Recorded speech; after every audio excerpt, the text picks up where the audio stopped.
Hello, and welcome to some new and exciting content here on MOONDUCK TV. Today, we're going to be talking about cryptocurrencies, Bitcoin, Ethereum, the whole kit and caboodle.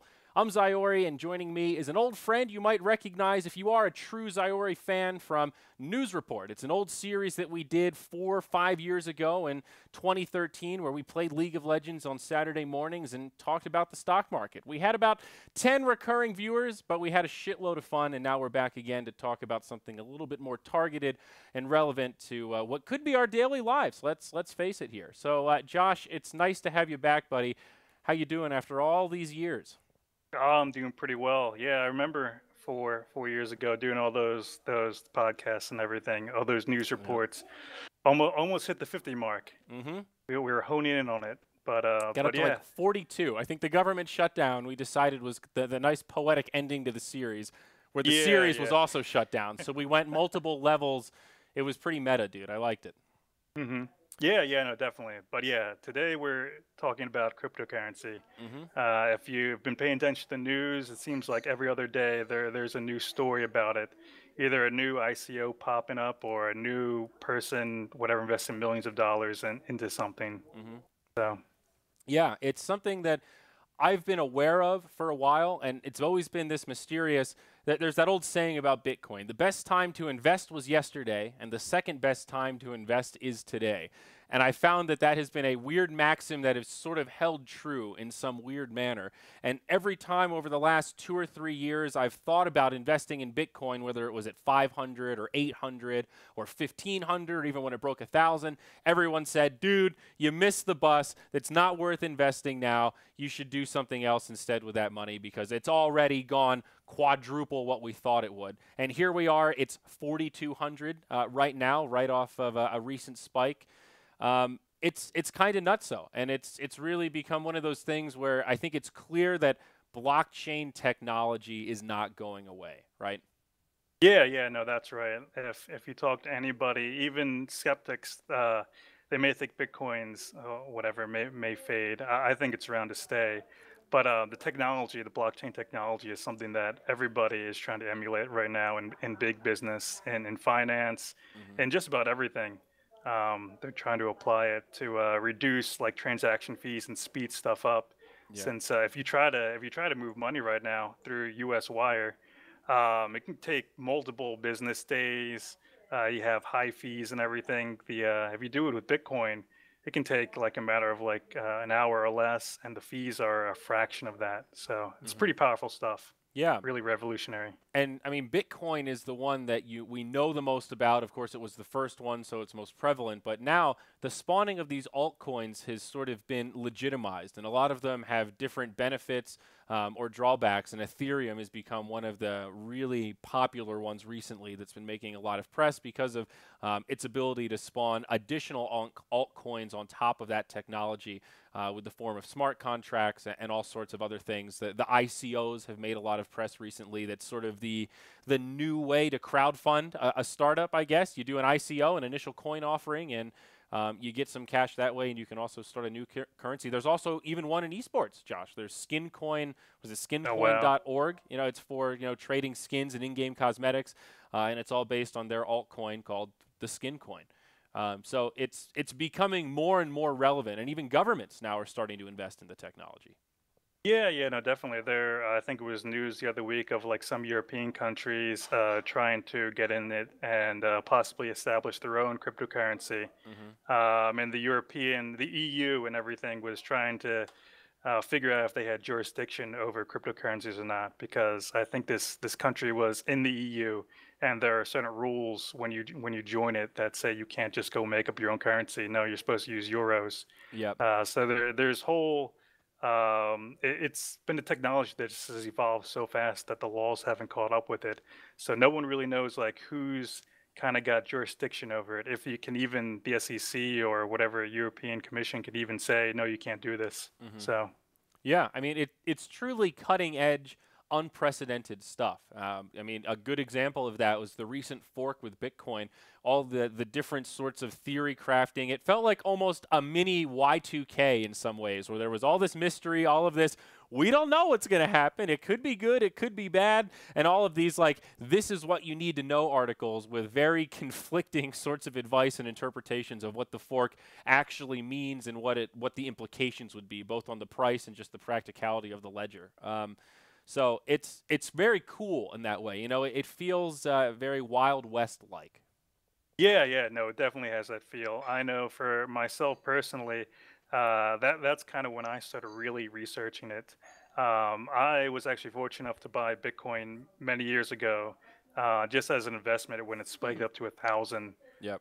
whatever, and had crazy whatever year-over-year returns, and then it kind of lay dormant for years.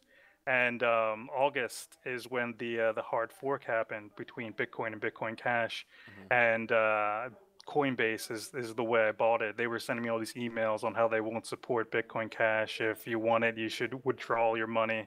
And I had zero knowledge at that time of really how it works. Yeah. And since then, I've spent basically every day reading articles, trying to understand how it works, trying to make sure that I don't get scammed out of my Bitcoin, because Right. there really are a lot of scams. It's kind of like you said, the Wild West out there, where like not that many people know what they're really doing, but a lot of people are making a lot of money, and you don't Yeah. necessarily need to have both of those. You don't need to know what you're doing to make a lot of money right now. Yeah, for sure. And there are a lot of reasons to be cautious when it comes to Bitcoin. I don't want to say afraid, but you really want to understand how it works before you think about investing, you know, significant money, whatever significant means relevant to you, because it's the most secure form of currency and also the least secure at the same time. You know, there's no centralized bank, so if you send money to someone, they don't deliver the product, you can't charge back. There's no credit card chargebacks. That is something that having a centralized bank provides, and Bitcoin doesn't really have a mechanism for that. So that is just one, you know, limitation, so to speak. You know, also the way it's stored, right? You have your key phrase, you have your code.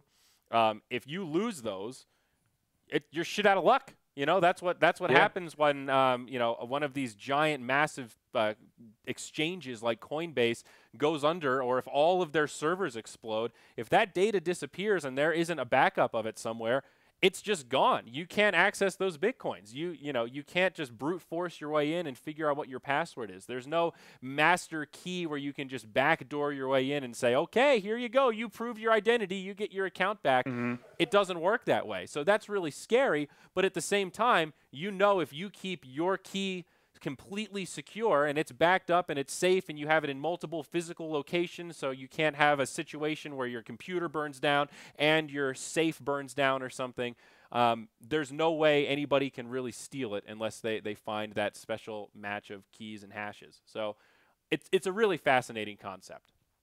Yeah, yeah, no, definitely. It's one of those things that's probably not ready for wide adoption Yeah. yet. It's the interfaces, they aren't that complex, but if you're not familiar with it, your like address, for instance, that you send Bitcoin or receive Bitcoin is like just a long string of numbers and letters, Yeah. capitals, lower cases, and for the most part, you just copy it and everything. But if you were to type it out, like some people may do, if you type a wrong number or letter, yeah, that Bitcoin is not going to where it's supposed to be going, Yeah. and yeah, there's no way to get it back. It just kind of it's unlike a bank where you can have that safety net and everything. Well, they'll reinsure you Hmm. or have a way to undo something. Hmm. It's Yeah. yeah.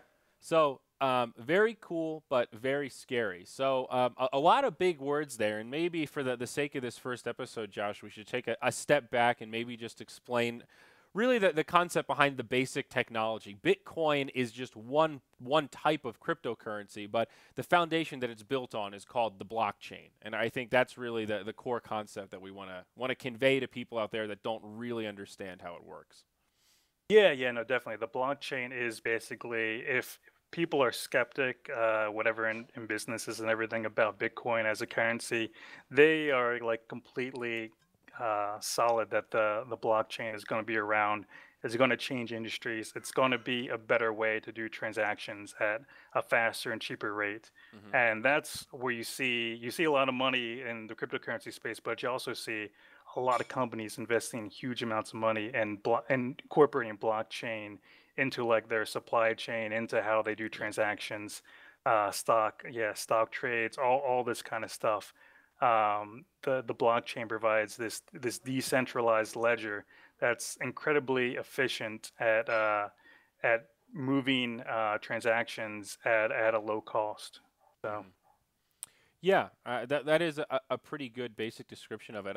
There's a really good quote from somebody from Silicon Valley that um, said blockchain will do to the banking system what email did to the traditional snail mail system, the post office. hmm I said that very slowly and inarticulately, but I think that is a really interesting way to think about the implications of that technology. One of the potential applications that someone explained to me was the idea of Uber, right? If you could have something like Uber where, Uber versus Lyft, it's a controversial, different ways of compensating drivers and kind of different models on the back end. You could eliminate both of them from the equation, have a blockchain technology that just connects consumers with drivers, and all of that is just handled by the network, and there is no central force that is taking a cut or managing the whole thing with rules or parameters that might not be fair to all parties. So that's kind of a cool concept when you think about the implications of what that could provide and how big, like rideshare services like Uber and Lyft actually are worldwide. It's a super massive business. Yeah, no, definitely. The implications of whatever the blockchain can go into and revolutionize is pretty amazing. Hmm. The biggest ones are of course, with cryptocurrencies, moving money, but also like just trading stocks and everything. So I know in our previous podcast we talked about stocks, and it's pretty slow if you're actually buying and selling stuff. Usually you have to wait 3 days just to see a buy or a sell go through, Hmm. and get verification. With the blockchain, this can be sped up orders of magnitude faster. Yeah. So yeah, it's pretty incredible.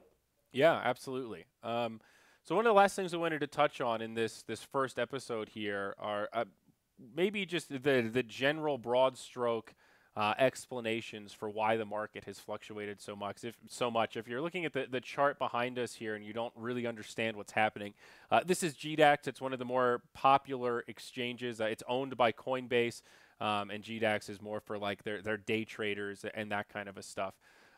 So this is what they call a candle chart, and it's set in 1 day intervals. So each of these little blocks here represents 24 hours of time and how the price changed based on the day before it. So in this big chunk, it dropped a significant amount. In this big chunk, it went up a significant amount, and so forth. So it just gives you a nice kind of visual representation of how the price has fluctuated over time. And we've seen extremes as high as 4,900, pushing that 5K mark, and maximum lows of 3,000, right? But if you think about trading potential and your ability to min-max that, it's pretty impressive. Those are pretty crazy swings, considering right now we've sort of leveled out somewhere smack dab in the middle around 4,200. Yeah, no, the volatility in all these cryptocurrencies is absolutely insane. It's just crazy if you try to compare it to stocks or anything like that. Yeah. The value, it just keeps growing as more people kind of adopt this technology. More people learn about it. They invest money into it. Those are people, just more people buying into the Bitcoin and everything, and all these other cryptocurrencies, and lifting the price up. So yeah, there was some news. China's been kind of like releasing all the negative news about trying to regulate cryptocurrencies, trying to shut down ICOs and everything, and that's kind of why it kind of had its big drop after it hit like 5,000. Yeah. It just seemed like every other couple of days they were banning it, or saying they were going to shut down, and they actually did shut down some exchanges, some of the big exchanges in China. Yeah. Uh, but they're interested in the blockchain technology. Again, it's one of those cases where they may not like the currency, but the technology, they're incredibly interested. I believe they have like a Hmm. department and like some government level official Yeah. trying to find applications for this. Um, for Yeah, sure. it's pretty. Yeah. And I mean, there is absolutely no doubt that Bitcoin has fostered some criminal activity, right? That is like the nature of a decentralized system. There's a degree of privacy and stuff like the dark net. A lot of those markets were basically made possible by the existence of some sort of alternative form of currency that wasn't controlled by PayPal or Stripe or a credit card or any other, normal company that would not allow you to open some sort of illegal black market type economy. So that doesn't necessarily mean that the technology doesn't have positive implications as well. It's just more of a symptom of this Wild West factor that we talked about earlier on, kind of to loop it all back in and tie it together. It's part of figuring this whole thing out and finding ways to make the technology work in a positive nature. And it seems like China might be slightly ahead of the curve on that. They definitely have been taking a much more proactive approach in controlling ICOs and just how miners are able to control their currency. Apparently, like 80%, 70% of the Bitcoin mining network is in China. So there's a pretty substantial part of the blockchain for Bitcoin that is just fostered by Chinese power and mining power. Yeah, yeah, no, definitely, and that's why there's actually a possible hard fork coming up in the next like month or two in Bitcoin, Hmm. and part of that is the idea behind that is to take power away from the Chinese miners because they have a huge say, and the way Bitcoin is set up is the miners basically have a say in how Bitcoin evolves, Yeah, and what changes go into it and everything, and some people they don't like it. yeah. So, but It's yeah, just like I guess talking about technologies and everything, and the nefarious purposes you can use Bitcoin for. It's pretty much just like anything. You can use technology for good, or you can use it for bad. And yeah, in the beginning, especially when less people knew about it, and it was more so this mystifying thing that not hmm everybody understood. yeah, Yeah, that's basically one of the big purposes was in the Silk Road. People just exchanging yeah. whatever Bitcoin for whatever drugs and weapons and what all those other dark things. But it's not to say that people haven't whatever used dollars or whatever currency, whatever fiat currency you have for Yeah. the same purposes. It's Yeah, just no, that's a good point. There's been a lot of dollars and euros used to buy drugs and weapons and all sorts of other terrible things as well. So yep. that's a fair point to put it in perspective. So I think that pretty much wraps up our first little episode here. We're planning on doing these twice a week and keeping them just short, targeted updates about news, current events, changes in Bitcoin, Ethereum, various other cryptocurrencies. And I think each episode will kind of target in on something specific, maybe one just about Litecoin and all of its advantages and disadvantages and various other targets like that. So hopefully you guys enjoyed it. These are going to go to YouTube, and eventually they'll probably be live streamed at some point. So, as always, leave feedback in the YouTube comments. I'm sure you'll all be positive and constructive as usual, but we enjoy Yeah, yeah. And if reading your any feedback nonetheless. Yep, and any questions, feel free to ask because this is definitely a space that not that many people know too much about it. They may have heard like the buzzwords and everything, but really we're trying to talk about whatever. Uh, Make sure you guys have an understanding of it because Yeah, I've read into it and I can't tell you how many people I've talked about it and they're just clueless. They've just kind of yeah, heard the news and everything and are really intrigued by it, but yeah. eh, yeah. Like everything else, man, there's a lot of misinformation out there. So our goal is just to guide you through this massive cryptocurrency information and propaganda so that you can evaluate for yourself what makes sense and what doesn't. That's pretty much all we're here for. So with that said, we're done. We'll see you guys next time. Bye bye.